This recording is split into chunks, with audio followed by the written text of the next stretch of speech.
Yo, what's up, lagi bersama dengan gua, Mail. Welcome to come back. This is my channel, Muhammad Ismail. Oke, cuy, seperti biasa di video kali ini, gua bakal ngebacain cerita-cerita lu pada, baik itu cerita apapun ya. Gak usah berlama-lama, langsung aja ke cerita yang pertamanya nih. Let's go, emang depannya nih. Halo semuanya, usia gue 24 tahun, dan ini cerita yang mungkin pernah lo rasain juga. Apa tuh? Jadi waktu itu hidup gue lagi di fase sepi banget. Teman pada sibuk, kerja lagi berat, dan tiap malam rasanya panjang banget. Scroll medsos cuma bikin makin kosong, makin kosong. Pada akhirnya dia datang, anjing. Di. Awalnya cuma belas story, lanjut ngobrol random.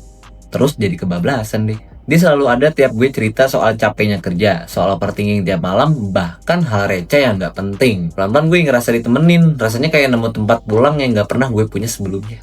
Anjing nih, lagi relate nih sama kehidupan gue sekarang, lagi relate ya anjing. Dia hadir di waktu yang pas, waktu gue lagi ngerasa sendirian banget. Dan jujur aja, saat itu gue mikir, mungkin semesta lagi baik sama gue gak sadar. Kadang yang datang saat kita sepi, belum tentu datang buat menetap selanjutnya. Awal kenal, semuanya terasa ringan dan seru banget. Kita sering teleponan sampai ketiduran, kirim voice note random, bahkan debat kecil cuma karena beda selera lagu. Dia bikin hari gue yang flat jadi ada warna. Tiap pagi ada ucapan semangat, tiap malam ada cerita sebelum tidur.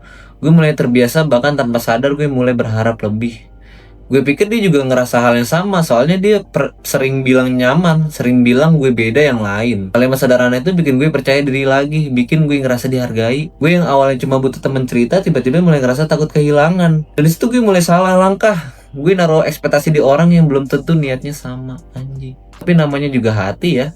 Kadang suka lebih cepat lari daripada logika yang coba ngerem pelan-pelan tiap malam. Waktu berjalan, hidupku mulai stabil lagi. Kerjaan lebih teratur, circle pertemanan mulai aktif, dan gue anggap sesepi dulu. Anehnya, di saat gue mulai nyaman sama hidup gue sendiri, dia malah berubah. Chat yang dulu cepat jadi lama, teleponan yang dulu tiap malam jadi jarang. Alasan klasik, lagi sibuk, lagi capek, lagi banyak pikiran. Gue berusaha ngerti karena gue juga pernah di posisi itu. Tapi lama-lama gue sadar, yang berubah bukan cuma waktunya, tapi sikapnya. Hangatnya beda, perhatiannya nggak se-instan dulu. Dan dari situ gue mulai mikir, jangan-jangan dia cuma butuh waktu waktu lagi kosong. Waktu dia lagi sepi, gue ada. Tapi saat hidupnya mulai rame dan nyaman, gue jadi gak seperti itu lagi rasanya. Anjing, campur aduk antara sedih dan merasa agak dibodohi oleh harapan sendiri yang terlalu tinggi. Sampai akhirnya satu malam dia jujur, katanya dia bersyukur pernah kenal gue, tapi dia nggak bisa lanjut lebih jauh. Katanya gue terlalu baik dan dia nggak mau bikin gue makin berharap. Ironis banget karena harapan itu tumbuh justru karena dia nyiram tiap hari. Gue nggak marah, cuma kecewa bukan karena dia pergi, tapi karena gue sadar gue terlalu cepat percaya. Dia datang saat gue lagi sepi dan gue jadi tempat nyamannya. Tapi saat dia sudah menemukan stabilnya sendiri, dia memilih jalan lain. Dari situ gue belajar satu hal penting. Jangan jadikan seseorang pusat dunia lo, apalagi kalau statusnya belum jelas.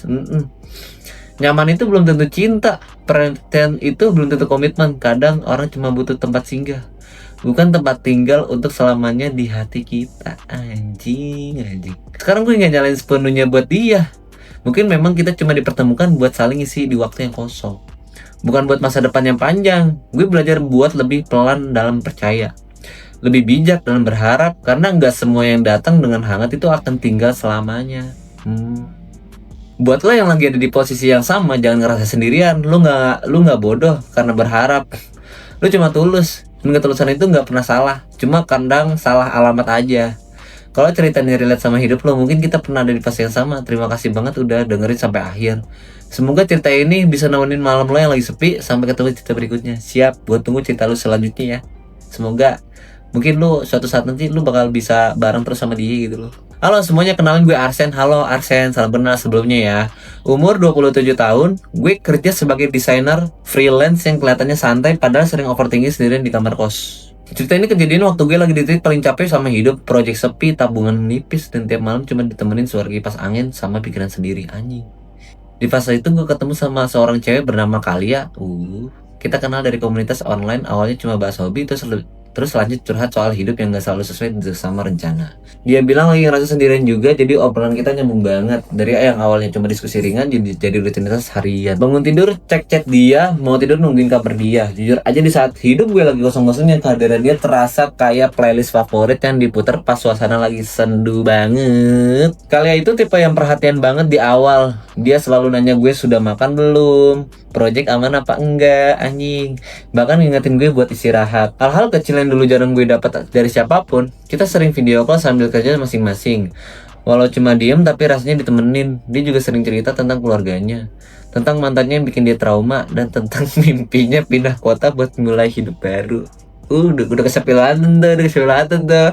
Gue merasa dipercaya, dan dari situ tanpa sadar gue mulai ngerasa punya tanggung jawab buat jagain dia. Gue jadi support sistemnya, tempat dia pulang setelah hari yang berat. Di sisi lain, dia juga jadi alasan gue bangun pagi dengan semangat lagi. Rasanya saling menguatkan, tapi mungkin di situ juga letak salahnya. Kita sama-sama datang karena sepi, bukan karena benar-benar siap membangun sesuatu yang pasti dan dewasa. Beberapa bulan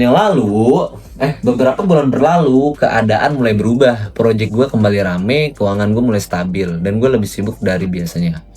Di waktu yang sama, kalian juga yang akhirnya terima kerja di kota impiannya. Harusnya gue seneng dan memang gue bangga banget sama dia. Tapi sejak dia pindah, komunikasi kita nggak lagi seintens dulu. Dia mulai punya teman baru, lingkungan baru, dan rutinitas baru. Chat gue sering dibalas singkat, kadang cuma emoji. Video call yang dulu rutin jadi alasan nanti ya lagi capek. Gue berusaha paham karena gue tahu memulai hidup baru itu nggak mudah. Tapi makin lama gue ngerasa kehadiran gue nggak lagi sepenting dulu, anjing. Seolah-olah tugas gue selesai saat dia sudah berdiri lebih kuat. Dan disitu gue sadar, mungkin gue cuma bagian dari fase transisinya, bukan bagian dari masa depannya. Anjing. Satu malam, setelah beberapa hari dia sulit dihubungi, kalian akhirnya jujur. Katanya dia bersyukur pernah kenal gue. Tapi sekarang dia ingin fokus sama dirinya sendiri. Dia bilang hubungan kita terlalu cepat jadi tempat bergantung. Padahal belum ada komitmen yang jelas. Gue terdiam karena sebenarnya gue juga sadar kita terlalu nyaman tanpa pernah mendefinisikan arah. Dia datang saat gue sepi, gue datang saat dia rapuh. Kita saling isi kekosongan, tapi mungkin bukan saling memilih sepenuhnya. Rasanya bukan cuma sedih, tapi juga kehilangan versi diri gue yang dulu selalu nunggu notifikasinya. Dari situ gue belajar, gak semua koneksi yang intens itu berarti akan panjang. Kadang cuma persinggahan emosional. Dan meskipun sakit, gue gak bisa maksa seseorang bertahan kalau hatinya sudah menemukan tempat yang nyaman lagi. Anjing. Sekarang gue masih percaya setiap orang datang dengan alasan. Ada yang memang untuk menetap, ada juga yang cuma untuk mengajarkan pelajaran. Dari Karya, gue belajar untuk gak menggantungkan bahagia ke satu orang saja. Belajar bahwa nyaman itu indah, tapi komitmen tetap butuh kejelasan. Buat lo yang mungkin lagi ada di posisi serupa, jangan merasa gagal cuma karena ditinggal saat semuanya mulai baik. Bisa jadi lo memang cuma hadir untuk menguatkan, bukan untuk memiliki. Dan itu bukan hal yang memalukan. Terima kasih banget buat lo yang udah dengerin cerita ini sampai selesai. Thank you ya Bang siapa nih tadi nih, Bang siapa nih? Thank you ya Bang Arsen udah membagi ceritanya. BTW cerita lo itu memberikan pelajaran gitu buat gue.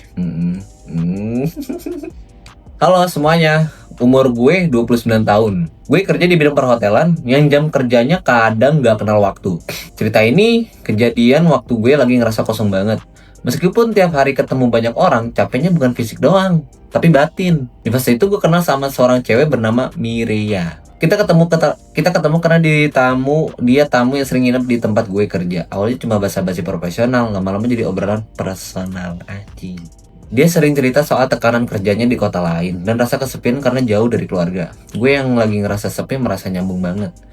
Dari situ kita mulai chattingan di luar jam kerja. Obrolan yang awalnya ringan berubah jadi kebiasaan. Tanpa sadar kehadiran dia jadi hal yang paling gue tunggu setiap hari.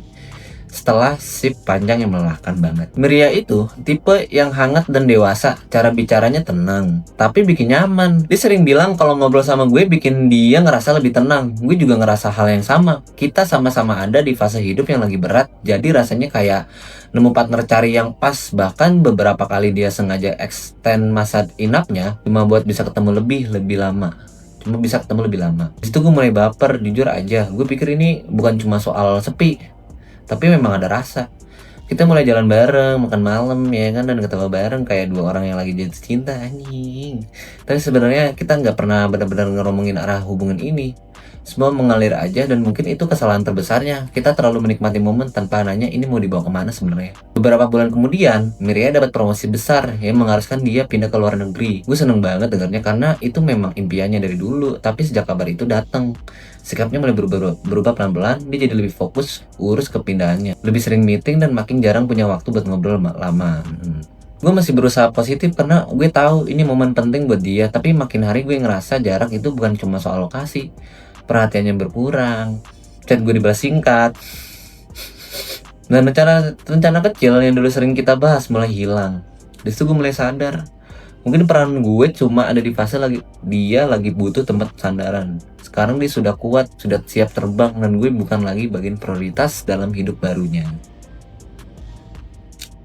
Sampai akhirnya kita duduk bareng untuk terakhir kalinya sebelum dia berangkat. Mireya bilang terima kasih karena gue udah jadi tempat aman di masa-masa di paling rapuh. Dia bilang kehadiran gue berarti banget, tapi dia nggak mau menjanjikan sesuatu yang belum tentu bisa dia tepati. Katanya dia nggak mau egois menahan gue hanya karena nyaman. Kalimat itu dengar dewasa tapi tetap aja rasanya nyesek. Gue sadar dia datang saat gue sepi dan gue datang saat dia butuh pegangan. Kita saling menyembuhkan tapi bukan saling memiliki. Kadang dua orang bisa cocok dalam luka tapi belum tentu cocok dalam tujuan. Dan malam itu gue pulang dengan perasaan campur aduk antara bangga melihat dia melangkah maju dan sedih karena gue nggak ikut di perjalanan berikutnya. Sekarang kalau gue ingat lagi, gue nggak pernah menyesal pernah kenal Mireya. Karena dari diri gue belajar satu hal penting, jangan salah mengartikan nyaman sebagai selamanya. Ada orang yang hadir cuma untuk mengisi bab tertentu dalam hidup kita, bukan keseluruhan cerita. Buat lo yang lagi ngerasa ditinggal, setelah semuanya terasa baik-baik aja, percaya deh, itu bukan karena lo kurang. Kadang timing aja yang nggak satu jalur. Terima kasih banget lo yang udah dengerin cerita ini sampai akhir. Wah, thank you juga lo udah nge-share cerita lo ke gue lo, dan gue bacain sampai akhir lo. Dan lu nggak takut ke-spill namanya juga gitu loh. Halo semuanya, kenalin gue Raditya Arka. Umur udah 25 tahun, gue lagi di fase hidup yang kelihatannya baik-baik aja. Tapi sebenarnya kosong banget.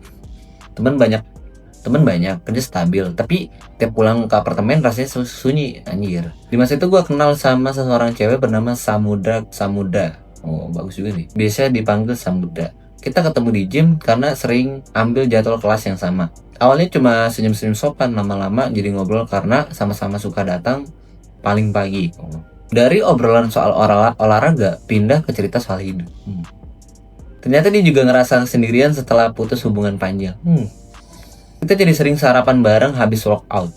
Tanpa sadar, rutinitas kecil itu bikin hari gue terasa lebih hidup. Dia datang di saat gue lagi ngerasa hampa, dan kehadirannya seperti energi baru yang bikin gue semangat bangun pagi lagi. Samudra itu tipe cewek yang ceria, tapi menyimpan banyak beban. Dia sering ketawa tapi kadang tiba-tiba diem kalau bahas masa lalunya. Gue jadi tempat dia cerita soal mantan yang ninggalin dia demi orang lain. Lagi mantan nih. Gue dengerin, nenangin, dan selalu bilang kalau dia pantas dapat yang lebih baik. Makin lama perhatian gue bukan cuma sekedar temen. Gue mulai ngerasa protektif dan nyaman banget kalau ada dia. Kita nggak pernah jadian secara resmi, tapi sikap kita kayak orang yang lagi deket banget. Tiap hari kirim meme random sampai video call kalau salah satu lagi bad mood. Semua terasa natural, tapi di balik itu sebenarnya gue sadar satu hal, hubungan ini tumbuh karena luka dan sepi, bukan karena dua orang yang benar-benar siap membuka lembaran baru dengan matang dan arah yang jelas. Beberapa bulan berjalan, Samudra mulai berubah. Bukan jadi dingin, tapi lebih sibuk. Dia mulai ikut banyak komunitas baru, punya circle yang lebih luas, dan terlihat lebih percaya diri. Gue seneng lihat dia bangkit, tapi di saat yang sama gue ngerasa mulai tertinggal. Jadwal gym bareng makin jarang. Sarapan bareng sering batal karena dia ada janji lain. Chat gue nggak lagi secepat dulu dibalesnya. Gue berusaha nggak overthinking, tapi hati tetap aja peka. Sampai suatu hari gue lihat dia sudah mulai dekat dengan seseorang dari komunitas barunya. Cara dia cerita tentang cowok itu beda. Ada antusias yang dulu cuma gue rasain. Itu gue sadar mungkin tugas gue cuma nemenin dia di fase rapuhnya. Sekarang dia sudah kuat, sudah nyaman, dan gue bukan lagi pusat dunianya. Akhirnya gue ajak si Samudra ngobrol serius, bukan buat menuntut tapi buat memastikan posisi gue. Dengan jujur dia bilang kalau dia berterima kasih karena gue sudah bantu dia bangkit, tapi sekarang dia ingin mencoba hal baru tanpa bayang-bayang masa lalu, termasuk tanpa ketergantungan yang dulu ada di ke gue. Kalimat itu sopan, dewasa, tapi tetap nyakitin. Gue sadar dia datang saat gue sepi, dan dia juga lagi hancur. Kita saling jadi penopang sementara. Tapi saat dia sudah menemukan kepercayaan dirinya lagi, dia ingin melangkah sendiri. Dan gue harus belajar ikhlas. Ternyata gak semua kebersamaan yang intens itu berarti ditakdirkan panjang. Kadang kita cuma persinggahan di perjalanan orang lain menuju versi terbaik dirinya. Sekarang gue nggak lagi datang ke gym sepagi dulu, tapi bukan karena sedih, lebih karena lebih fokus ke diri sendiri. Mantap, friend. Mantap.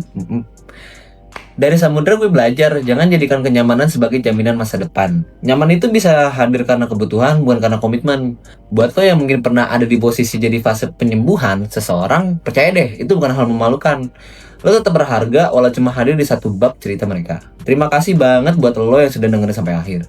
Semoga cerita ini bikin lo ngerasa ditemani dan gak sendirian. Jangan lupa stay tune di channel ini.